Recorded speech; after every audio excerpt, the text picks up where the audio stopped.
Ron, as a flood expert holding top positions in universities across the world, you came to a conclusion after a 30-year journey that there had been one worldwide flood. How did that happen? Well, as an ex-academic, I could talk to you for hours on that, but let me give you a few points. I saw plateaus all around the world that are unique. They occupy 40% of this planet. I saw misfit or underfit rivers all around the world, which are rivers that are in the wrong place. I have seen gorges, mega valleys. I have seen water gaps all around the world as well. All of these pointed to catastrophic event of incredible magnitude. I saw sedimentary deposits, I saw fossils, and so on. All of it points to a catastrophic global event. I came to the conclusion, as a non-Christian, as a scientist, that there was a global flood. And that drew me to Christ. Hey folks, and welcome to this episode of Roots and Oil. Pretty unique episode today. I'm starting a series of evidence of the Old Testament, of things that happen in the Bible. Very excited about it. And the first one I'm going to do today is obviously the Great Flood, Noah's flood. And pretty much everybody knows the story, even if you're not religious or Christian. And not even just, Christian. This is there's evidence of the Great Flood in the Torah, in the Muslim Bible. Even the Aborigines have stories of the Great Flood. So I'm very excited to bring you this today, and the evidence and listen, I'm no scientist, I'm no archaeologist. I just read the Bible, and the evidence is just in your face. And really, it's a matter of just taking your old lenses off and putting up new lenses, and the evidence is just all over the place. And I'm very excited to bring you this today, and I'm very excited to talk about this. And like I said, I'm no scientist, I'm no archaeologist. I'm just looking at evidence that's right in front of my face. I don't really carry myself as a very smart man. So like if something I'm talking about today doesn't make sense to you or jive, please message me. Please talk to me. This isn't like an open and shut case, but I just want to talk about this. Now, the first thing I want to bring up is, and a friend of mine brought this up to me, and then I started researching it, and it's pretty fascinating. The people climbed Mount Everest, researchers or scientists climbed Mount Everest, and they found fish fossils at the plateau of Mount Everest. Now, that's pretty crazy. And like scientists will explain this off as like, it used to be flooded millions of years ago, and there was rivers on the top of Mount Everest at that time, whatever. But there is perfectly preserved fish at the top of Mount Everest. And some of the fish are like in the middle of eating. Some of the fish were pregnant. There's some jellyfish that just melted. And the reason for that is that when the waters receded after the Great Flood, they were just stuck up the mountains and they froze, which is pretty crazy. And like I said, scientists will just explain that off as plate tectonics, or like I said, these mountains are underwater for like a million years. But it's not just Mount Everest, but every mountaintop in the world has fish fossils at the top of it, like the Andes and the Himalayas, which is pretty crazy right there. I mean, right there is just evidence right in front of your face. One of the stories that kind of fascinated me is that these explorers climbed Mount Andes in South America. And when they were climbing Mount Andes, they came across these giant clams. So how did giant clams get on the top of Mount Andes? And this is like in the early 1900s, I believe.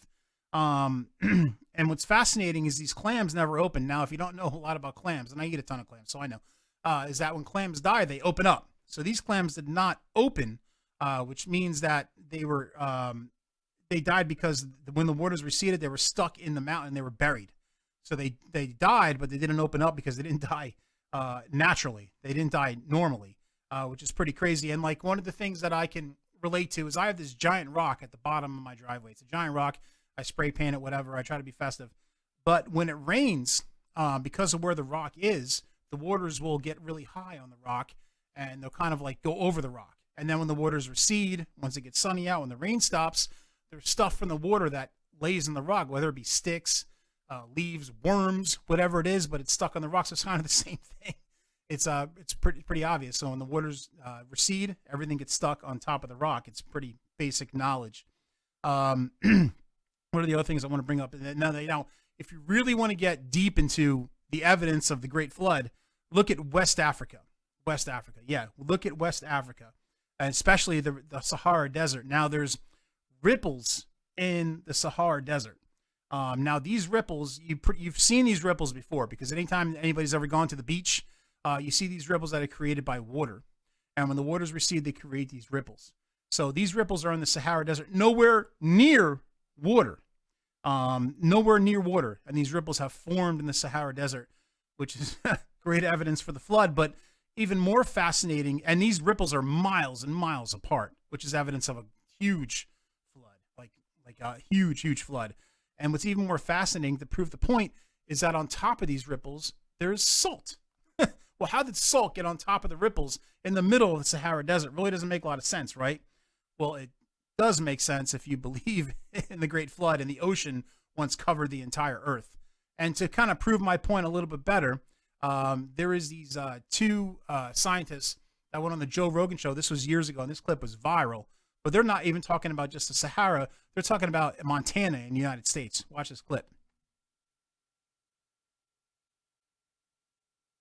Landscape that looks exactly like the beach looks. Yeah, keep coming around with That's that. the thing, it's fractal, because this is the whole mystery of this, that this happens at a scale of inches on beaches and a scale of hundreds of feet here.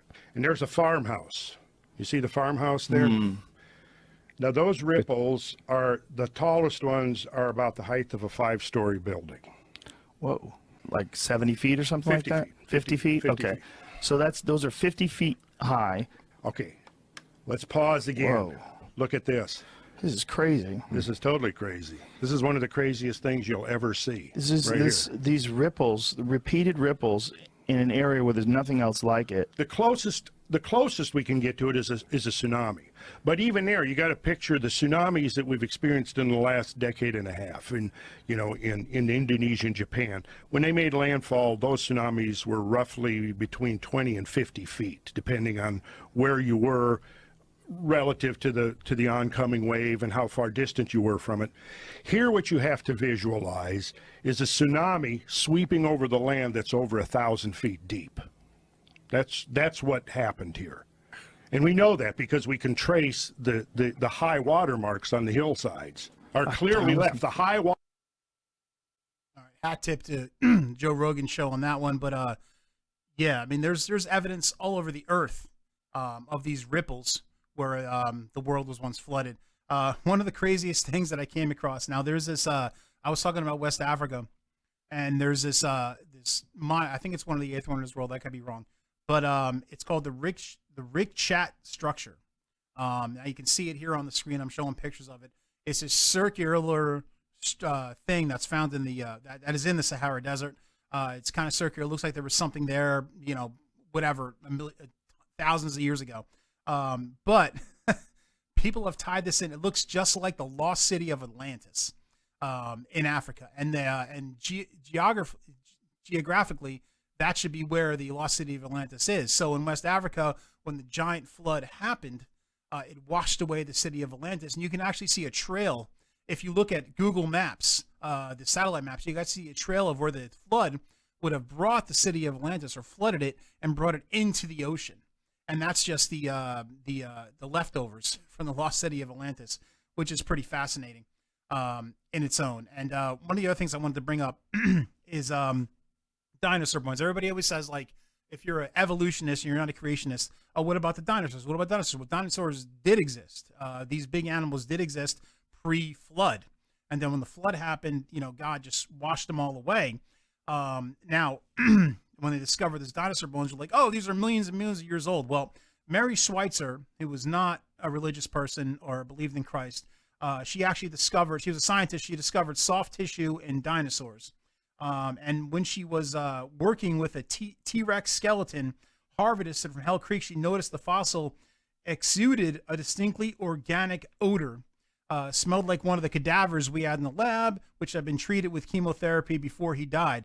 So dinosaur bones smelled like rotting flesh. So I don't know about you, but if something is millions and millions of years old, I don't think it's going to smell like rotting flesh. It's probably going to smell like dust or smell like nothing. So it's just it's fascinating that the dinosaur bones smell like flesh. So it's not a million years old. It's just a couple thousand years old because they existed before the Great Flood. in the times of Noah. So now everybody always says like, well, if Noah's Ark existed, if the Great Flood existed, shouldn't there be evidence of the Ark? Because it was a huge ship. It was, 2 times the size of the Titanic. Well, there is evidence that the Ark existed. They just bury it. So the Ark was found, and it was found in Mount Ararat in Turkey. Hopefully I'm pronouncing that right. But here's the pictures of it in Turkey, and you can see the outline. And now what's fascinating about this outline of the Ark that was found in Turkey is exactly the actually width and cubits that God described in the Bible for Noah to build. It's exactly the same. So people might look at the structure and be like, well, you know what? Where's all the wood? Because there was tons of wood on the Ark. Obviously, they didn't have metal back then, so they built it with wood. Well, when the Ark finally settled after the Great Flood, Noah and the survivors and his family took the wood off the Ark and built the cities around the Ark to rebuild society. So that's why there's not tons of wood there, but it's the same structure, the same size as the Ark. So it's been found. The evidence is just right in front of you. It's really all there. It's all around us. Please, I know there's the naturalistic society and the evolution society that when you talk about this stuff and you believe in this stuff, you're considered, I'm sorry, retarded, but it's all there. You just have to look, do your own research. This is just my account of why I think the Great Flood really happened, but there's a treasure trove of information. Once you go on YouTube, if you Google the Great Flood, evidence of the Great Flood, the Ark, Noah, it's all there right in front of you. It's true. It really happened. One thing I wanted to say, which really doesn't have a lot to do with the flood, but I just want to bring this up, is that people always argue, well, what's the evidence of creation? Evidence of creation. Well, for example, if you check into a hotel, right, when you go into the room, the bed's made, everything's clean, their TV remote's in a certain place, the temperature's set, the bathroom stuff's out for you, everything's just prepared for you, right? Everything's prepared when you get into the hotel room, so somebody knew you were coming. So the earth, the gravity's exactly right, the oxygen's exactly right, there's fruit in the trees, there's animals for you to eat, there's fish for you to eat, everything is just prepared for you. So he prepared it for us, which is perfect evidence of the creation. Well, thank you so much for listening today. My next show, I'm going to do a different topic of the Old Testament, but thank you so much, folks, and God bless you. And like I said, please, any questions, comments, you want to argue, that's fine. The email address and everything is right there.